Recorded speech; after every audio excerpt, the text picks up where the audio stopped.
ألم تر إلى الذي حاج إبراهيم في ربه أن آتاه الله الملك إذ قال إبراهيم ربي الذي يحيي ويميت قال أنا أحيي وأميت قال إبراهيم فإن الله يأتي بالشمس من المشرق فأت بها من المغرب فبهت الذي كفر والله لا يهدي القوم الظالمين أو كالذي مر على قرية وهي خاوية على عروشها قال أنى يحيي هذه الله بعد موتها فأماته الله 100 عام ثم بعثه قال كم لبثت قال لبثت يوما أو بعض يوم قال بل لبثت 100 عام فانظر إلى طعامك وشرابك لم يتسنه وانظر إلى حمارك ولنجعلك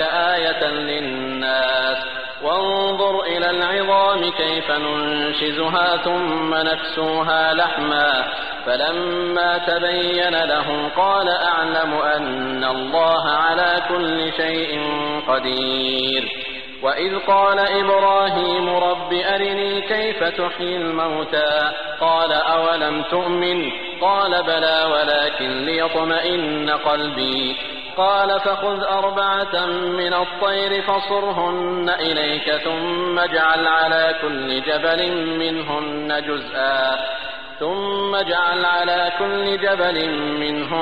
جزءا ثم ادعهن يأتينك سعيا واعلم أن الله عزيز حكيم.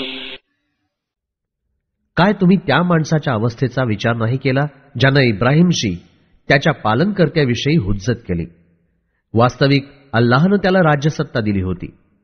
इब्राहिमनं जेव्हा त्याला सांगितलं, माझा पालनकर्ता तर तो आहे जो जीवनही प्रदान करतो आणि मृत्यूही देतो, तो म्हणाला, मी सुद्धा मरण देतो आणि जीवन देतो. इब्राहिम म्हणाले, अल्लाह तर सूर्य पूर्व दिशेला उगवतो, तुम्ही त्याला पश्चिमेकडून उगवून दाखवा. तो इन्कार करणारा थक्क राहिला आणि अल्लाह जुलमी लोकांना मार्ग दाखवित नसतो. आणखी एक किस्सा त्या माणसाचा ज्याचं एका वस्तीपासून जाणं झालं जी आपल्या छतासमेत जमीनदोस्त झाली होती. तो म्हणाला, वस्ती अशी मरून पडल्यानंतर अल्लाह तिला कशाप्रकारे जिवंत करील? तेव्हा अल्लाहनं त्याला मृत्यू दिला 100 वर्षाकरता. मग त्याला जिवंत केलं आणि विचारलं, तू किती वेळपर्यंत मरून पडला होतास? तो म्हणाला, मी राहिलो असेन 1 दिवस किंवा दिवसापेक्षा काही कमी. अल्लाहनं फरमावलं, नव्हे, तू मरण पाहून 100 वर्षापर्यंत पडून राहिला होतास. आपल्या खाण्यापिण्याच्या वस्तूंकडे नजर टाक, त्या सडून गळल्या नाहीत.